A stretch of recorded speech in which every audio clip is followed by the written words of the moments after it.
Go ahead, the woman said without looking up from the blueprint spread across the polished oak conference table. Fix it, and I'll make you rich. The executives around her laughed politely, certain the challenge was impossible, and even more certain the man standing near the doorway had no business accepting it. Ethan Brooks didn't laugh. He didn't argue. He simply rested his worn leather toolbox on the floor and looked toward the silent machine that had brought one of the fastest-growing manufacturing companies in Colorado to a standstill. The morning sun spilled through towering glass windows, painting long bands of gold across the marble floor, while the faint hum of emergency lights reminded everyone that millions of dollars were quietly slipping away with every passing hour. Claire Whitmore, founder and CEO of Whitmore Dynamics, folded her arms with the calm confidence of someone who had built an empire by trusting facts instead of hope. At 36, she had earned magazine covers, industry awards, and the reputation of never losing a negotiation. Across the room stood Ethan, a 39-year-old single father wearing faded work boots, clean blue jeans, and a gray work shirt with a stitched name patch that simply read Ethan. There was nothing remarkable about his appearance except the quiet steadiness in his eyes. He had spent most of his life repairing things other people believed were beyond saving, and somewhere along the way, he had learned that broken machines were often easier to understand than broken people. The receptionist had nearly turned him away that morning, assuming he was another delivery driver. One engineer whispered that the company had already flown in specialists from 3 different states. Another joked that maybe the local handyman wanted a free tour before security walked him back outside. Ethan heard every word. He answered none of them. Silence had become one of the few possessions life could never take from him. Claire finally lifted her eyes from the table and studied him for the first time. "You're the mechanic everyone keeps recommending?" she asked. Ethan nodded once. "I fix what I can." A faint smile crossed her face. Polite but skeptical. "Every certified team we've hired has failed. That machine is worth more than most houses in this county." Ethan glanced toward the silent equipment behind the reinforced glass wall. "Sometimes value isn't what makes something difficult to repair," he replied softly. "Sometimes it's the story nobody bothered to notice." The room grew unexpectedly still. A few executives exchanged puzzled looks before another nervous chuckle broke the silence. Claire tapped a pen against the table, then repeated the promise that everyone assumed was impossible. "Fix it, and I'll make you rich." Ethan looked at the machine one more time, but it wasn't the steel frame or the silent gears that caught his attention. Tucked beneath years of dust near the lower access panel was something no one else had bothered to see, and in that single forgotten detail rested a story far more valuable than money. Ethan knelt beside the silent machine and placed one weathered hand against its steel housing as though introducing himself before asking permission to begin. The room watched with quiet amusement. Engineers who had spent 3 days running diagnostics stood with folded arms, convinced there was nothing left to discover. Claire remained at the conference table, her expression calm but unreadable, while the steady ticking of the large wall clock seemed louder than the conversations that had filled the room only moments before. Ethan opened his toolbox without hurry. The neatly organized wrenches, screwdrivers, measuring tools, and folded cleaning cloth spoke of years spent respecting every instrument that helped him earn an honest living. He did not begin by removing panels or pressing buttons. Instead, he simply listened. He closed his eyes for a brief moment, letting the faint vibration traveling through the building settle into silence. One young engineer leaned toward another and whispered that the repairman must be praying. Ethan heard the comment and smiled gently without opening his eyes. Sometimes listening looked exactly like doing nothing. When he finally stood, he walked slowly around the machine, running his fingertips along the outer frame until he reached the lower service panel where years of dust had gathered in places no maintenance crew ever bothered to clean. He crouched again and noticed tiny scratches around one of the screws. Fresh scratches. Someone had opened this compartment recently despite every maintenance report claiming otherwise. He looked toward Claire. "May I remove this panel?" She nodded. "It is your inspection now." Ethan loosened the screws one at a time, setting each carefully on a folded cloth instead of the floor. As the panel lifted away, several executives leaned forward with growing curiosity. Behind the steel cover was not catastrophic damage or burned wiring. Everything appeared almost perfect except for a small hand-folded envelope tucked behind a cable bracket where it clearly did not belong. Ethan did not touch it immediately. He studied the surrounding components first, making certain nothing would be disturbed. Then he gently removed the envelope and brushed away the dust. There was no company logo, no maintenance label, only 2 handwritten words in faded blue ink. For Claire. The color slowly disappeared from her face. She stood without realizing she had done so. "Where did you find that?" she asked quietly. Ethan looked back toward the open compartment. Someone wanted it hidden where only the person willing to truly inspect the machine would ever find it. No one laughed now. Even the air conditioning seemed softer as silence settled over the room. Claire accepted the envelope with careful hands, but did not open it. Her confident posture gave way to something more uncertain, almost fragile, as though the paper weighed far more than it should. Ethan returned his attention to the machine. "The equipment can wait another few minutes," he said gently. "Some things are more important than getting production running again." For the first time since he had entered the building, Claire looked at him without seeing a repairman. She looked at him as someone who had noticed what everyone else had overlooked. And somehow, before repairing a single piece of machinery, he had already begun repairing something much harder to fix. Claire lowered herself into the nearest chair, turning the unopened envelope over in her hands as though afraid the paper might disappear if she looked away for too long. Around her, the executives who had spent the morning discussing deadlines and financial losses no longer seemed interested in production schedules. Their attention had shifted completely. Ethan quietly returned the service panel to the floor beside him and reached deeper into the machine, shining a small inspection light across the interior with slow, careful movements.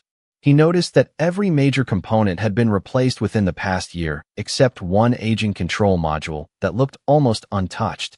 Dust rested evenly across its surface, but one electrical connector sat a fraction of an inch out of alignment. It was the sort of detail most people would never notice because it looked almost perfect. Ethan gently pressed the connector until a soft click echoed through the silent room. He did not celebrate.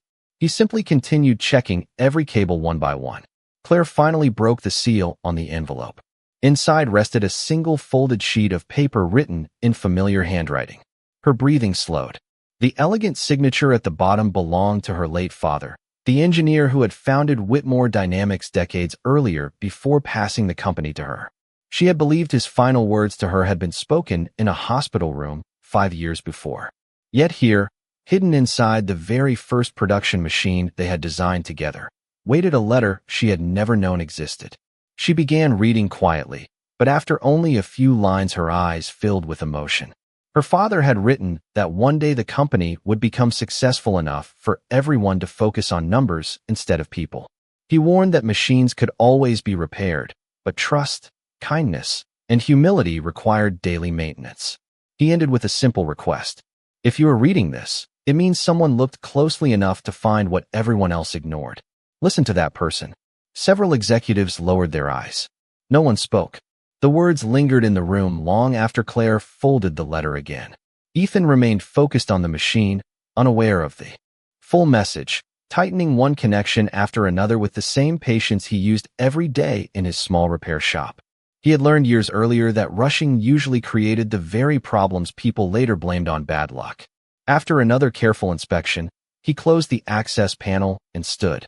He pressed the main reset sequence exactly as the faded service manual described, instead of following the newer shortcut that every technician had attempted. A quiet hum answered first, then another. One by one, indicator lights glowed a steady green across the control panel.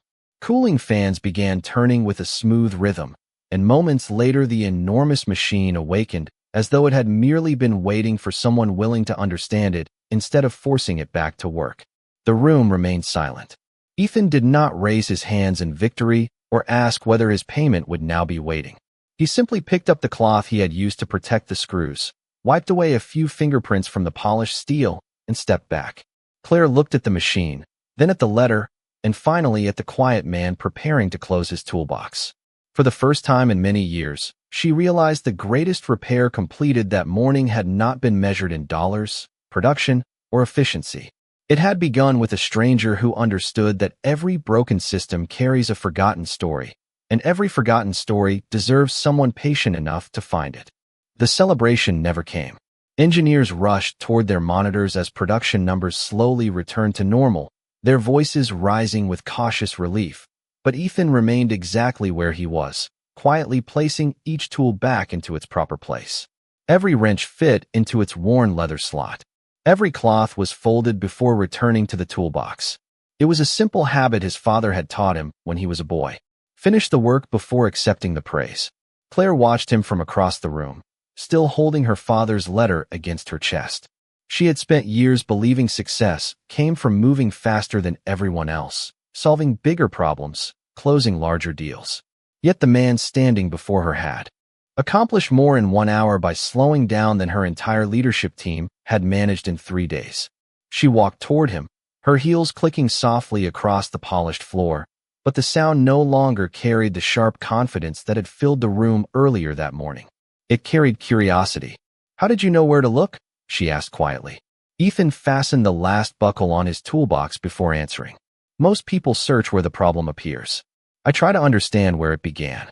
Claire glanced back toward the machine. The engineers checked every system. Ethan nodded. They checked every expensive part.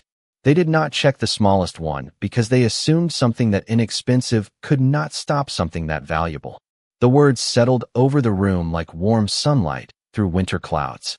Several department heads lowered their eyes, not from embarrassment alone, but because they recognized the truth reaching far beyond machinery. Claire smiled faintly. "My father used to say almost the same thing." Ethan looked toward the folded letter in her hand. "Then he was probably a good teacher." She laughed softly, the first genuine laugh anyone in the room had heard from her all week. It was brief, almost surprised, as though she had forgotten laughter could exist inside a building filled with deadlines. Through the wide glass wall overlooking the factory floor, conveyor belts resumed their steady movement. Motors hummed with smooth rhythm. Green indicator lights reflected across the windows like tiny stars appearing before sunset. Employees below began applauding, unaware of everything that had happened inside the executive conference room. Ethan did not wave. He simply listened to the sound of the machines returning to life. "I should pay you," Claire said after a thoughtful silence. "You solved a problem that was costing this company nearly $100,000 every hour." Ethan lifted his toolbox. "You hired me to repair a machine.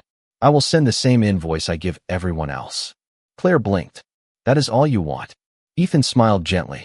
"Fair payment for honest work has always been enough." Before she could answer, his cellular telephone vibrated inside his pocket. He glanced at the screen, and his expression softened immediately. "Excuse me," he said politely as he answered. "Hello, Lily." His voice became lighter, warmer. "Yes, sweetheart. I remembered your science project. I will be there before school lets out. I promised, did not I?" Claire turned away slightly, giving him privacy, yet she could not help hearing the gentle patience in every word. There was no hurry in his voice despite everything that had happened that morning. No mention of the company, the executives, or the remarkable repair. To his daughter, he was simply her father, keeping another promise. As Ethan ended the call, Claire realized something that no balance sheet had ever taught her. The richest person in the room might not be the one who owned the company. Sometimes it was the one whose greatest success was never measured in dollars at all. Claire stood motionless long after Ethan walked toward the elevator, her father's letter still resting in her hand. The conference room slowly returned to business as department managers discussed production schedules, recovery plans, and delayed shipments. Yet their voices sounded distant, almost unreal. Her attention remained fixed on the man carrying an old leather toolbox instead of an expensive briefcase. He had refused recognition with the same quiet grace that he had repaired the machine. That was a language she had almost forgotten how to understand. "Cancel my next meeting," she said softly. Her executive assistant looked surprised. "You have investors arriving in 30 minutes." Claire folded the letter carefully and slipped it into the inside pocket of her blazer. "They can wait." Without another explanation, she left the conference room and stepped into the elevator just as the doors were beginning to close. Ethan looked up, slightly surprised to see her enter. Neither of them spoke during the short ride to the lobby. The gentle hum of the elevator filled the silence while afternoon sunlight poured through the glass walls, warming the polished stone floor below. Claire finally smiled. You were leaving without saying goodbye. Ethan answered with an easy expression. I finished the job. Most people would have stayed to negotiate something bigger. I already have something bigger waiting for me. Claire remembered the telephone call. Your daughter. Ethan nodded. She has a science fair this afternoon. She has been building a model of the solar system for 2 weeks. She asked if I would be there when she presents it. Claire laughed quietly. That sounds more important than another corporate meeting. To her, it is the biggest day of the week. The elevator doors opened into the spacious lobby where employees passing through slowed as they recognized the chief executive standing beside the repairman. Ethan adjusted the toolbox in his hand and prepared to leave, but Claire stopped him with one simple question. Would you allow me to see your repair shop someday? Ethan looked genuinely confused. There is not much to see. I think there is. He considered her words before giving a small nod. If you do not mind old shelves, coffee that is never fancy, and a waiting room that still has magazines from last year, you are welcome anytime. Claire smiled wider than she had all morning. That sounds refreshingly honest. Ethan thanked her for the opportunity to help and walked toward the front entrance. As the glass doors opened, a cool Colorado breeze carried the fresh scent of pine across the parking lot. His aging pickup truck sat between rows of luxury vehicles, its faded blue paint reflecting years of faithful service rather than polished perfection. Claire watched him climb inside before turning back toward the reception desk. The young receptionist who had almost sent Ethan away lowered her eyes with visible regret. Claire approached gently. What is your name? Madison. The young woman answered nervously. Claire smiled kindly. Madison, today all of us learned something important. Never decide someone's value before learning their story. Madison nodded quietly, holding back emotion. Outside, Ethan drove away without looking into the rearview mirror. He believed the day was already over. He did not know that the quiet conversation in the lobby had planted the first seed of a future neither of them could yet imagine, because sometimes the greatest changes begin after the work is finished and when no one is expecting another miracle.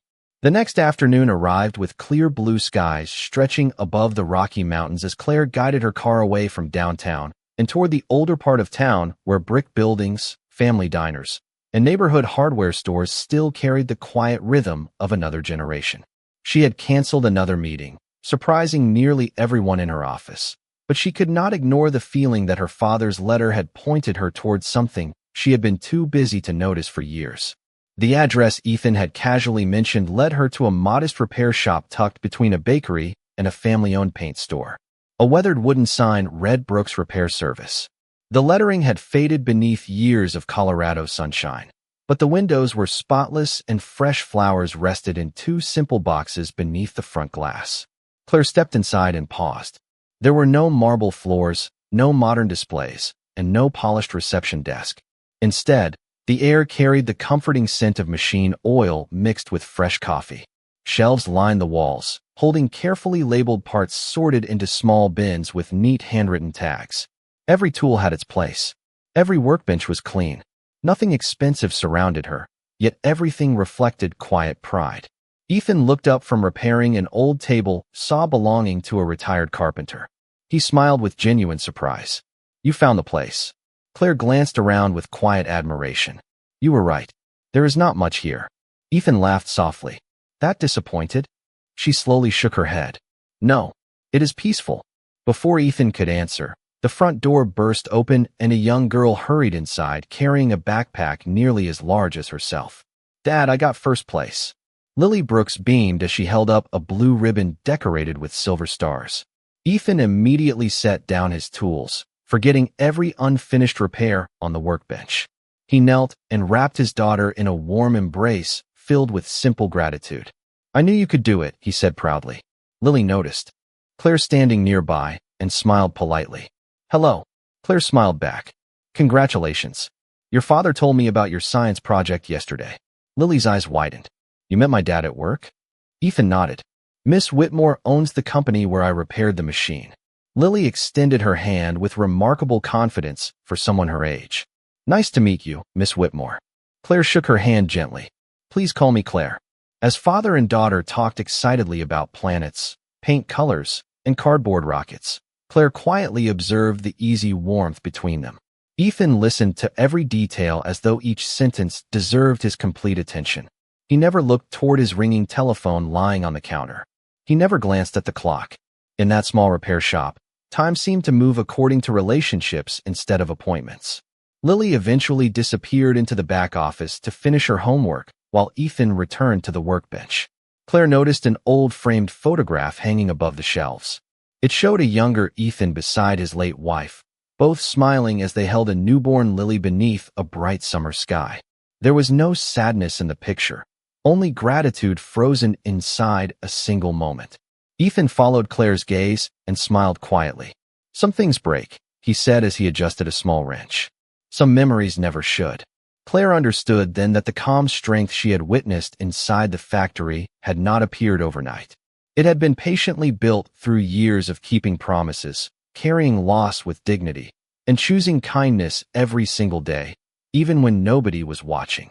Claire visited the repair shop again the following week, although this time she arrived without a business schedule, without an assistant, and without the polished confidence that usually surrounded her.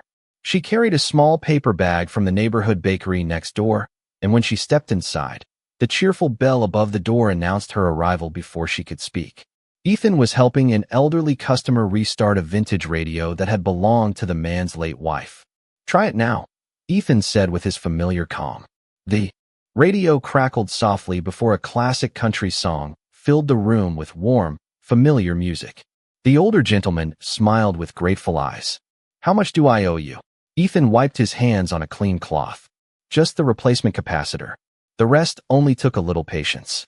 The customer insisted on paying more, but Ethan gently refused until the man finally laughed, shook his hand, and walked out carrying both the repaired radio and a lighter heart. Claire had watched the entire exchange without interrupting. "You do that often, do not you?" she asked. Ethan looked puzzled. "Do what? Charge people less than you could?" He shrugged as though the answer required no explanation. "Most people who come here are trying to repair something they cannot afford to replace. I have been in that position myself." Claire slowly set the bakery bag on the counter. "That is not exactly how successful businesses operate." Ethan smiled. "Maybe not, but it has kept the lights on for 12 years. Before she could answer, Lily stepped out from the back office carrying 2 glasses of lemonade. She placed one in front of Claire with the careful manners her father had taught her. "Dad says every guest should have something cold to drink." Claire accepted the glass with genuine gratitude. "Thank you, Lily." The young girl smiled proudly before returning to her homework at the small desk near the window. Claire glanced around once more and began noticing details she had missed during her first visit. A handwritten calendar listed customers by their first names instead of invoice numbers. Thank you cards decorated one wall beside children's drawings of tractors, bicycles, and old family clocks Ethan had repaired over the years. There was even a small wooden shelf filled with finished jobs waiting to be picked up, each tagged with neat handwriting instead of printed labels. Nothing inside the shop suggested wealth, yet everything reflected trust earned one conversation at a time. "You have built something unusual here," Claire said quietly. Ethan looked around as though seeing the shop through her eyes for the first time. "It is only a repair shop." Claire slowly shook her head. "No. It is a place where people believe they will be treated fairly before they even walk through the door." Those words lingered between them. Ethan looked down for a moment, almost embarrassed by the compliment. "My wife used to say that if people trusted you with the things they loved, you should return them with more care than they expected. I have simply tried to keep that promise." Claire felt her father's letter resting inside her purse. And for the second time in less than a week, she heard 2 different voices teaching exactly the same lesson. Character was never built through success alone. It was revealed in ordinary moments when no audience was watching. As afternoon sunlight settled across the wooden floor and the quiet hum of the old ceiling fan filled the room, Claire realized she had come to observe a repair shop. But what she had truly discovered was a man whose greatest strength had never been fixing machines. It had always been restoring faith, one quiet act of dignity at a time. Several days passed before Ethan saw Claire again, but this time she arrived carrying neither pastries nor business questions. Instead, she held a slim folder beneath one arm and wore a thoughtful expression that suggested she had spent many sleepless hours considering what she was about to say. The repair shop was quiet except for the gentle tapping of rain against the front windows and the familiar ticking of an old wall clock that had never managed to keep perfect time. Ethan looked up from repairing a grandfather clock and smiled. "Good afternoon, Claire." She returned the smile with surprising warmth. "I hope I am not interrupting." Only a conversation with a clock that refuses to admit it is running 5 minutes slow. Claire laughed softly before placing the folder on the workbench. "I would like to ask you something." Ethan wiped his hands with a clean cloth and waited patiently. "I have spent the last week reviewing our company," Claire began. "Not the financial reports. The people, the culture, the way we make decisions. I discovered something uncomfortable."